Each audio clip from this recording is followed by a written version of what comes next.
Halo, Assalamualaikum warahmatullahi wabarakatuh dan selamat pagi pemirsa. Bagaimana kabar Anda di pagi hari ini? Semoga saja kabar Anda baik, Anda juga dalam kondisi yang sehat. Senang sekali saya Mutrika Najong Tahira kembali menjumpai Anda di seputar Anyus Sulsel untuk edisi hari ini, hari Senin di penanggalan 17 Oktober 2022. Sejumlah informasi akan kami dihadirkan di antaranya. Sekelompok geng motor bersenjata anak panah busur meneror sejumlah di pemukiman warga.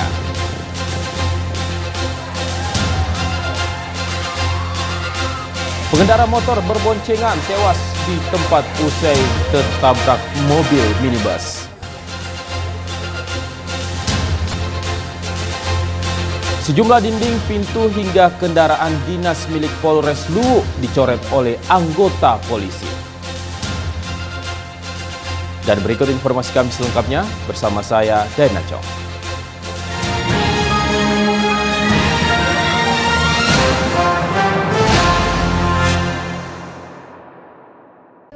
Sekelompok geng motor bersenjata anak panah busur meneror sejumlah pemukiman warga dan pengendara yang melintas di Jalan Antang Raya, Kota Makassar. Aksi para pelaku yang direkam temannya sendiri viral di media sosial.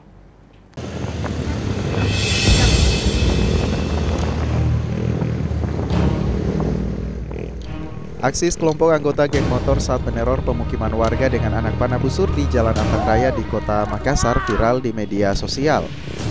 Dalam video viral yang direkam temannya ini, para pelaku juga mengancam para pengendara yang melintas dengan mengarahkan katapel anak panah busur. Tak hanya di wilayah Manggala saja, gerombolan anggota geng motor ini diketahui keliling di sejumlah wilayah Kota Makassar dan berusaha mencari lawan dengan modus meneror pemukiman warga dan pengendara yang melintas di jalan raya. Polisi yang melakukan penyidikan masih melakukan pengejaran terhadap para pelaku yang identitasnya terekam video CCTV rumah warga dan lewat video viral yang direkam temannya sendiri. Warga dan pengendara diimbau agar tidak meladeni aksi teror dari para pelaku, mengingat sudah beberapa hari terakhir aksi yang sama terjadi di sejumlah wilayah di Kota Makassar.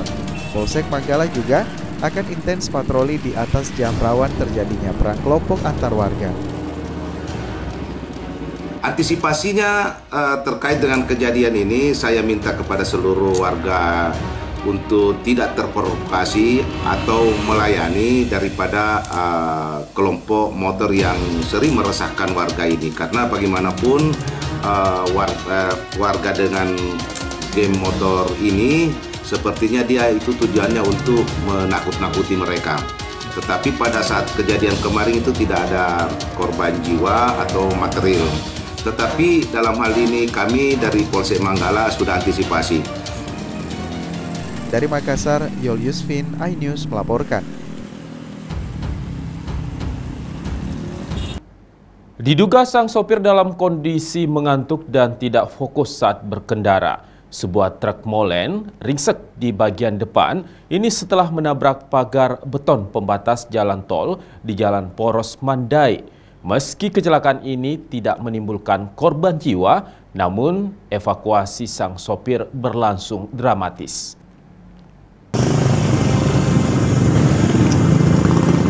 Dari rekaman video amatir warga terlihat sebuah truk molen ini rusak parah di bagian depan setelah menabrak pagar beton pembatas jalan tol yang berada di Jalan Poros arah Mandai, Kota Makassar. Proses evakuasi sang supir yang terjepit di dalam bodi kendaraan ini sempat berlangsung dramatis. Pasalnya petugas tol harus menggunakan alat pemotong besi untuk mengeluarkan korban yang masih terjebak di dalam truk. Hingga akhirnya sang supir berhasil dikeluarkan setelah 30 menit proses evakuasi. Sang supir yang mengalami luka parah di bagian kaki ini langsung dilarikan ke rumah sakit terdekat untuk mendapatkan perawatan medis. Sebelumnya kecelakaan ini berawal ketika truk molen ini bergerak dari arah Kota Makassar menuju arah ke Kabupaten Maros. Namun naasnya saat melintas di Jalan Poros samping tol, truk molen tersebut tiba-tiba membanting setir ke arah kanan hingga akhirnya menabrak pagar beton pembatas jalan tol dan berhenti usai menabrak pohon besar. Sang supir yang diduga dalam kondisi mengantuk terjepit di dalam bodi depan truk.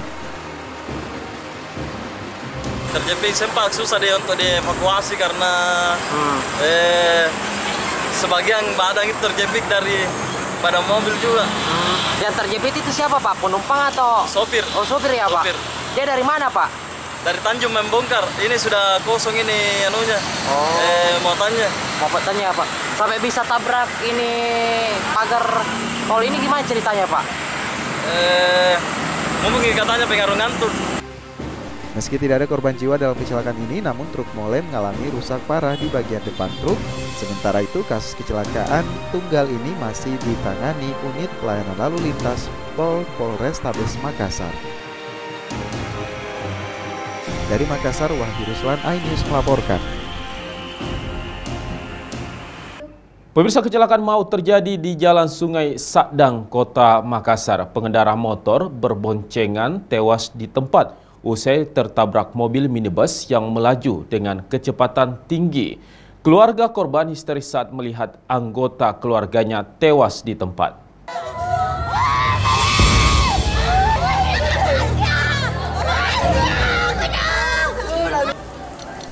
Tabrakan maut ini terjadi di Jalan Sungai Sadang, Kecamatan Rapocini, Kota Makassar. Kecelakaan maut ini melibatkan pengendara mobil dengan pengendara motor. Nurmin bersama ponakannya Wahyudi meninggal di tempat dalam kejadian ini. Kejadian naas ini menimpa korban saat keduanya berprofesi sebagai tukang sapu jalanan tengah berboncengan hendak berangkat menuju lokasi kerja. Namun naas saat melaju keluar dari pemukimannya di wilayah Balaparang, tiba-tiba pengemudi mobil datang dari arah Jalan Veteran menuju Jalan Andi Pangeran Petarani melaju dengan kecepatan tinggi di Jalan Sungai Sadang Baru, Kota Makassar hingga akhirnya menabrak korban. Keluarga korban yang mengetahui kejadian ini langsung histeris di tengah jalan saat mengetahui anggota keluarganya sudah meninggal dunia. Sementara pengemudi mobil, baik supir dan penumpangnya langsung dievakuasi oleh aparat kepolisian ke polsek terdekat, yakni Polsek Panakukang, guna menghindari amukan massa keluarga korban yang tiba di lokasi.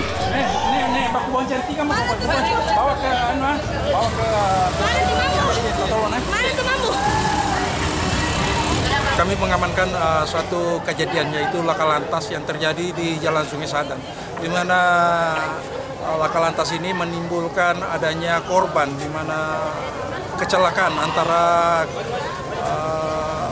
mobil dengan motor. Untuk pengendara kendaraan motor, keduanya meninggal di tempat. Kemudian tersangka atau pengendara kendaraan roda 4 kami amankan ke Polsek Panakukang untuk ditindaklanjuti.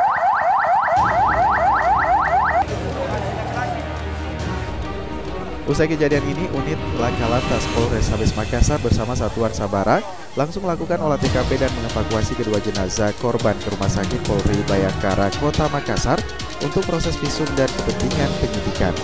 Akibat kejadian ini, kendaraan sepeda motor korban rusak parah, sementara kendaraan pelaku mobil minibus juga rusak parah pada bagian depan setelah hilang kendali usai menabrak korban dan tersungkur di pohon. Guna kepentingan penyelidikan, kejadian ini diserahkan ke unit Laka Lantas Polrestabes Makassar. Dari Makassar, Leo Muhammad Nur, iNews melaporkan.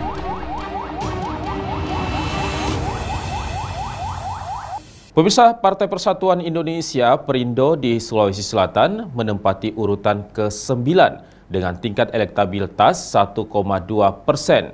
Menurut akademisi Unhas, Partai Perindo cukup signifikan di Sulawesi Selatan.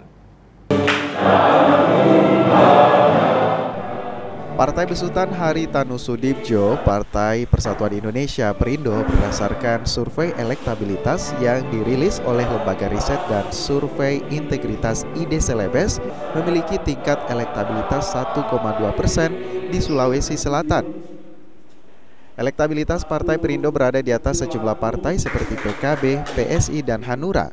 Menurut akademisi FISIP Universitas Hasanuddin Razak Fauzi, Partai Perindo cukup signifikan dan menandakan mesin Perindo aktif bekerja dan selalu eksis. Elektabilitas Partai Perindo tak lepas dari langkah politik yang diambil oleh Ketua Umum Partai Persatuan Indonesia atau Perindo, Haritanu Sudibjo, yang melantik Tuan Guru Bajang atau TGB Zainul Majadi sebagai Ketua Harian Nasional Dewan Pimpinan Pusat DPP Partai Perindo. Yang menarik kita lihat di data ini bahwa Perindo itu cukup cukup signifikan di sini ya. Ini melampaui misalnya PKB yang cukup satu fraksi ya.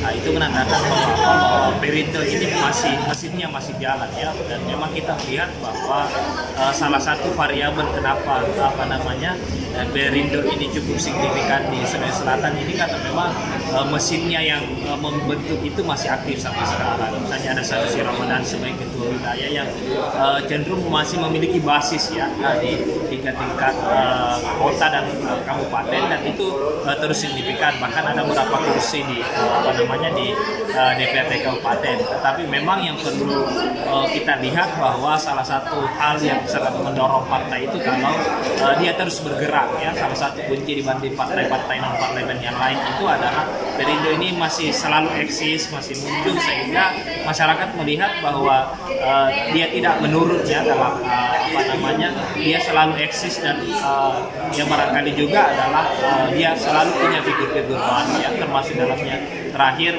ada TGB yang masuk ya, dan itu berkolaborasi dengan tim utama. Jadi Perindo cenderung tidak saling berpecah ya, kalau misalnya ada yang keluar ada yang masuk, tetapi cenderung bagaimana yang ada yang mendirikan itu tetap ada, dan muncul figur-figur baru yang itu barangkali kunci yang membuat partai ini tetap lumayan signifikan di Sulawesi Selatan.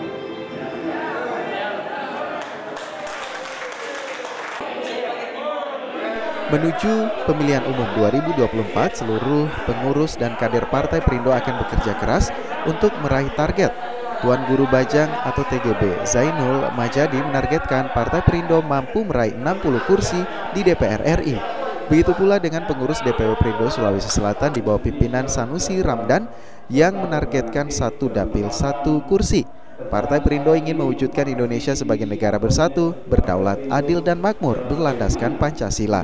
Partai Perindo hadir untuk mewujudkan kesejahteraan masyarakat. Dari Makassar, Yol Yusvin, iNews melaporkan. Sementara itu, DPD 1 Partai Golkar Sulawesi Selatan menargetkan 10 kursi legislatif untuk DPR RI dan 200 kursi untuk DPRD Provinsi dan Kabupaten Kota di Sulsel. Pasalnya, jika target ini tercapai, maka Golkar optimis dapat memenangkan Ketua Umum Airlangga Hartarto sebagai Presiden 2024 mendatang. Sulawesi Selatan yang merupakan lumbung suara Golkar terlihat dari antusias ribuan warga yang mengikuti Jalan Sehat yang digelar oleh DPD 2 Partai Golkar Makassar. Ketua DPD 1 Partai Golkar Sulsel, Taufan Pawe, melepas ribuan peserta Jalan Sehat dalam rangka hari ulang tahun Partai Golkar ke-58 yang serentak nasional dilaksanakan di 514 kabupaten kota di seluruh Indonesia. Partai Golkar Sulsel juga melaksanakan Jalan Sehat di 24 kabupaten kota di Sulawesi Selatan. Melihat antusias para simpatisan Golkar, Taufan Pawe optimis dapat memenangkan Partai Golkar di Sulawesi Selatan dan mengajak seluruh kader untuk berjuang memenangkan pemilihan legislatif, bupati dan wali kota, serta mengantar Airlangga Hartarto sebagai Presiden 2024 mendatang.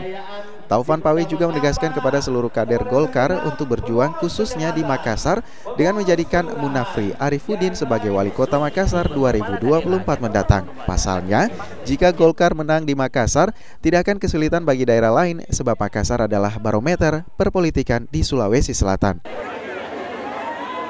Pemilihan presiden dan pemilihan legislatif harga mati. Bapak Airlangga Hartarto sebagai simbol kemuliaan partai kami harus berjuang, bekerja maksimal untuk memenangkan dia sebagai calon presiden. Yang kedua adalah pemilihan legislatif. Kursi legislatif di Sulawesi Selatan sekarang ini adalah 4 untuk DPR RI, target saya adalah 10, capaian adalah 7. Kalau DPR Provinsi, Kabupaten Kota, kami sekarang mendapatkan kursi adalah 152. Target saya adalah tembus angka 200 kursi, yang mana ke-200 kursi ini berbanding lurus akhirnya dengan memenangkan Bapak itu. Dari Makassar, tim liputan iNews melaporkan.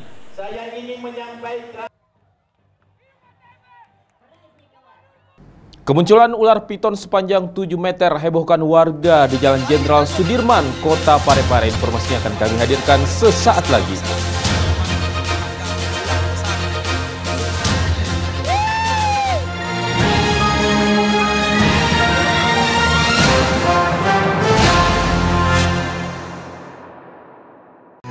cobalah mari kita semua saling menyayangi dan saling berbagi, dan bersama untuk hadapi bencana, kelak sambut pagi dan cerah mentari.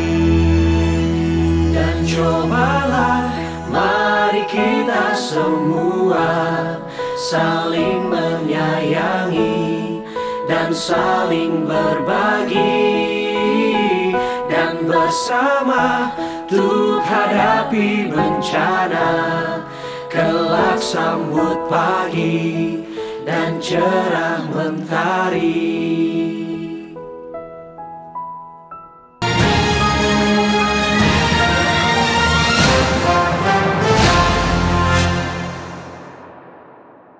Kita ke informasi yang lain. Sejumlah dinding pintu hingga kendaraan dinas milik Polres Luwu dicoret oleh anggota polisi berpangkat Aibda. Pelaku HR menulis sarang korupsi dan pungli melalui pesan singkatnya. Kapolres Luwu AKBP Arisandi menyebut pelaku mengalami gangguan jiwa. Kantor Mapolres Luwu viral pasca dicoret dengan tulisan sarang korupsi dan sarang pungli. Pelaku pencoretan merupakan anggota polisi berpangkat Aibda. Pelaku juga diketahui merupakan anggota aktif dan pernah menjabat sebagai Kanit Tipidkor. Kepada wartawan, Kapolres Luwu melalui pesan singkatnya mengatakan jika pelaku merupakan anggota yang mengalami gangguan jiwa dan pernah menjalani perawatan di Rumah Sakit Poli Jiwa Batara Guru Belopa. Di lokasi nampak coretan terlihat di dinding Satlantas, Sat Narkoba, tembok hingga mobil patroli Satlantas Polres Luwu Sabtu kemarin. Berdasarkan surat keterangan rumah sakit yang beredar luas, HR diketahui mengalami gangguan mental dan menjalani rawat inap sejak 16 hingga 22 September 2022. Setelah dinyatakan membaik, Aibda HR kembali bertugas sebagai polisi aktif yang bertugas di penjagaan. Sementara Aibda HR melalui akun sosmednya juga menyuarakan dugaan pemungutan liar di Satlantas Polres Luwu. Ia bahkan menyampaikan kritikannya ini ke Kajari Luwu untuk dilakukan proses hukum. Menanggapi hal ini, aktivis perempuan Kota Palopo Yertin Ratu menganggap kasus ini merupakan upaya untuk mengungkap adanya mafia di institusi kepolisian terlepas Aibda HR dianggap gangguan jiwa atau tidak. Kenapa kemudian yang disasar itu institusi di mana dia bekerja? Patut diingat bahwa yang bersangkutan ini adalah mantan Kanit Tipikor Satreskrim Polres Luwu itu sendiri. Sehingga terlepas dia dinyatakan, yang bersangkutan dinyatakan mengalami gangguan jiwa, Polda harus turun memeriksa apakah benar ada dugaan pungli dan korupsi di institusi kepolisian, mengingat kondisi kepolisian hari ini di Indonesia. Harapannya, Bang? Saya berharap yang bersangkutan mendapat perlindungan hukum. Hingga saat ini belum ada keterangan resmi apakah pelaku ditahan oleh Propam Polres atau belum. Dari Kabupaten Luwu, Nasruddin Rubak, iNews melaporkan. Diduga tengah bersiap tawuran, puluhan kawanan pemuda di Kota Makassar ditangkap tim gabungan Polrestabes Makassar bersama Polda Sulawesi Selatan. Mereka diamankan saat melakukan pesta miras. Diduga kuat puluhan pemuda ini hendak melakukan aksi tawuran.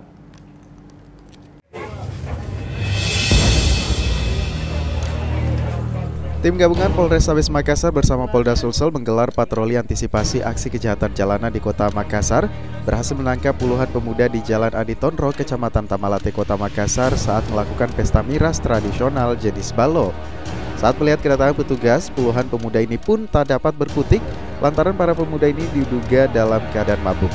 Sejumlah barang bukti berupa minuman keras tradisional jenis balo yang belum sempat diminum langsung disita oleh petugas. Tidak hanya itu, puluhan motor yang sebagian besar tidak lengkap milik pemuda ini pun diamankan dari lokasi. Kuat dugaan puluhan pemuda yang diamankan ini akan melakukan aksi tawuran antar pemuda usai melakukan pesta miras. Mengingat di lokasi ini merupakan daerah rawan tawuran yang melibatkan pemuda dari Jalan Adi Tonro dan pemuda Jalan Leting, Kecamatan Tamalate. Kabak Ops Polrestabes Makassar AKBP Darbinto mengatakan kegiatan patroli ini digelar oleh tim gabungan dari TNI Polri dalam rangka mengantisipasi dan meminimalisir aksi kejahatan jalanan khususnya di malam hari. Kegiatan ini tentunya akan terus dilakukan mengingat aksi kejahatan jalanan di Kota Makassar terus meningkat. Semalam ini kita mengamankan ada kurang lebih 30 sepeda motor yang berada di lorong pasar Andi Tondro. Anak-anak kecil ini, adik-adik kita ini melaksanakan minum balok, minum pesta miras tradisional. Mereka pesta miras. Ya? Mereka pesta miras. Pesta miras sambil minum balok, balok ala kampung, minuman ala kampung, tapi bisa memabukkan. Kemudian diamankan oleh petugas gabungan, ada Polsek Tamalate. Usai dilakukan pendataan di lokasi, sebanyak 60 lebih pemuda beserta 30 motor langsung dinaikkan ke mobil truk polisi untuk selanjutnya digiring ke Mapolrestabes Makassar untuk dilakukan pemeriksaan. Dari Makassar, Leo Muhammad Nur, iNews melaporkan.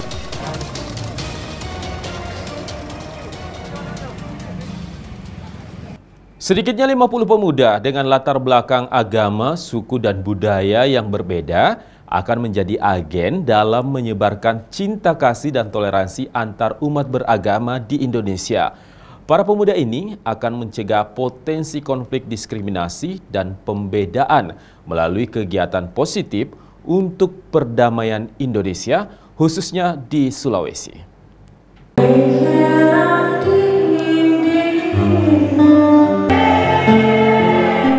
Seperti inilah antusias pemuda dalam merayakan keberagaman dalam kegiatan Trust Building Camp Makassar yang digelar di wisata Pantai Galesong, Takalar. Kegiatan ini melibatkan 50 pemuda dari berbagai suku dan budaya yang tinggal di Sulawesi dan luar Sulawesi, yang terdiri dari 26 pemuda Muslim dan 24 pemuda Kristen. Para pemuda yang menggunakan pakaian adat khas daerah masing-masing ini melakukan serangkaian kegiatan sebagai bentuk kepedulian para pemuda memaknai konflik sosial yang terjadi di Makassar dan beberapa daerah lainnya di Indonesia. Seiring dengan banyaknya potensi diskriminasi serta peminggiran terhadap kelompok-kelompok yang dianggap marginal oleh lingkungan sekitar. Melalui permainan dan pentas seni seperti parodi, puisi, teatrikal, dan hingga fashion, sebagai ungkapan perdamaian ini mampu menjembatani para pemuda yang berbeda untuk kembali membangun kepercayaan dan sama-sama melakukan kegiatan positif untuk perdamaian Indonesia, khususnya di Sulawesi.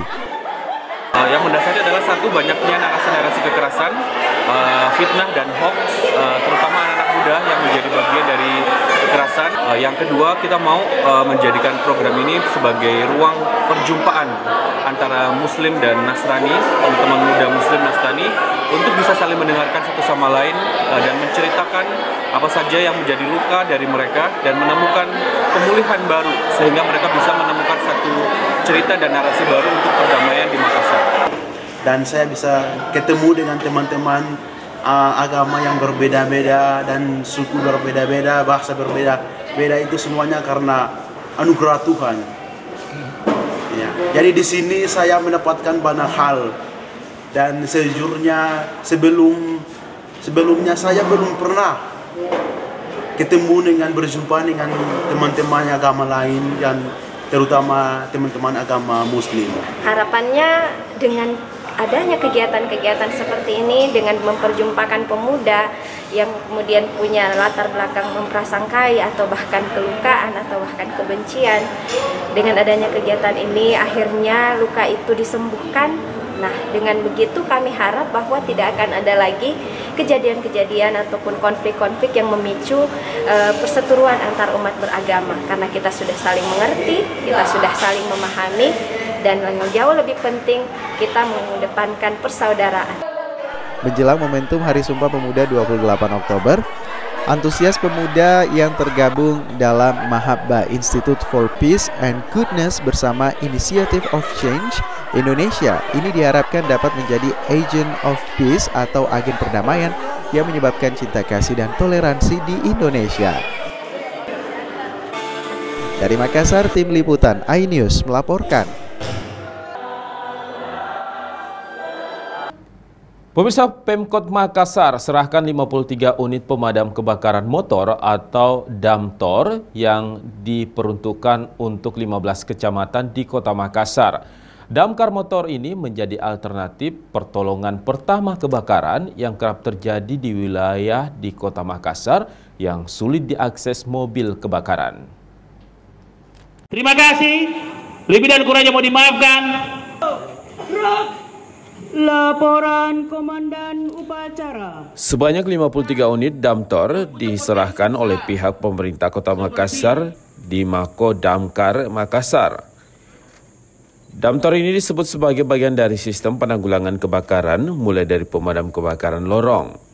Wali Kota Makassar Muhammad Ramdan Pomanto mengatakan, di dalam ilmu memadamkan api ada waktu emas yakni 4 menit awal yang menjadi penentuan kebakaran itu bisa menjadi besar atau tidak, memakan banyak korban atau tidak. Langkah Pemkot menghadirkan Damtor ini dihadirkan sebagai alternatif pertolongan pertama dalam mengantisipasi ruang-ruang sempit di lorong jika terjadi kebakaran. Sistemnya sendiri jika terjadi kebakaran, Damtor ini dengan sigap melaju lebih dahulu untuk memadamkan api sambil menunggu tim damkar tiba di lokasi. Pihak Pemkot Makassar juga berencana menyiapkan selimut api dan melengkapi pekarong dengan tangki dan pompa air di seluruh lorong wisata.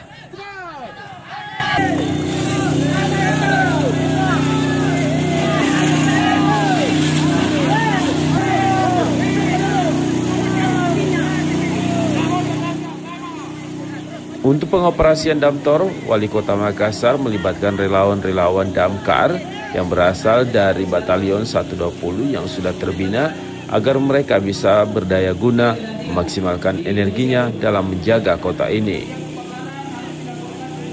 Dari Makassar, Tim Liputan iNews melaporkan.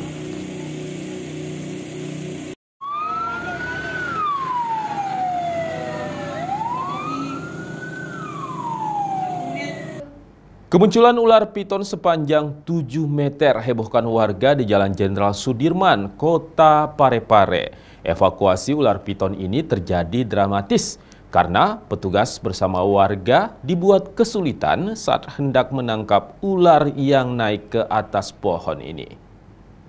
Iya, udah sate bang, satenya.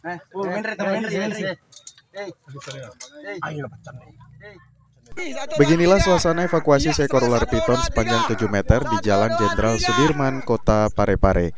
Ular pertama kali ditemukan warga setelah hujan deras melanda wilayah Kota Parepare. Selain ukuran ular yang besar, petugas pemadam kebakaran Kota Parepare bersama warga dibuat kesulitan saat mengevakuasi tubuh ular yang melilit di atas sebuah pohon. Kemunculan ular diduga karena suasana yang lembab dan hendak mencari mangsa. Setelah ditangkap, ular piton ini dibawa ke kantor Damkar Parepare untuk selanjutnya dilepas liarkan ke hutan yang jauh dari pemukiman warga. Jadi kami evakuasi ini bersama dengan warga setempat. Nah, itu tadi proses evakuasinya bagaimana, Pak? Kalau prosesnya itu agak sulit karena ular ini awalnya dari beberapa lubang yang ada di bebatuan. Setelah kami mau evakuasi, dia memanjat di sebuah pohon. Baru kami harus berkecimpung di atas pohon itu untuk bisa evakuasi. Jadi tingkat kesulitannya memang harus ngejar dia naik pohon gitu? Ya betul, jadi memang kita punya kesulitan dalam evakuasi karena pertama itu lokasinya lokasi agak hutan, sama-sama begitu. Baru-baru hujan, yang selanjutnya adalah dia berada di sebuah pohon yang agak tinggi. Dari Parepare, Erwin Eka Pratama, iNews melaporkan.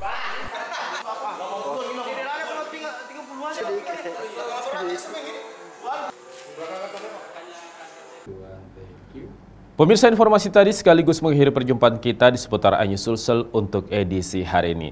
Saya, Daeng Mudrika Nacong, mengucapkan terima kasih atas kebersamaan Anda. Tapi sebelum itu mengingatkan untuk Anda untuk tetap mengikuti protokol kesehatan dalam berbagai aktivitas Anda. Di antaranya mencuci tangan, menggunakan masker, dan juga menjaga jarak Anda.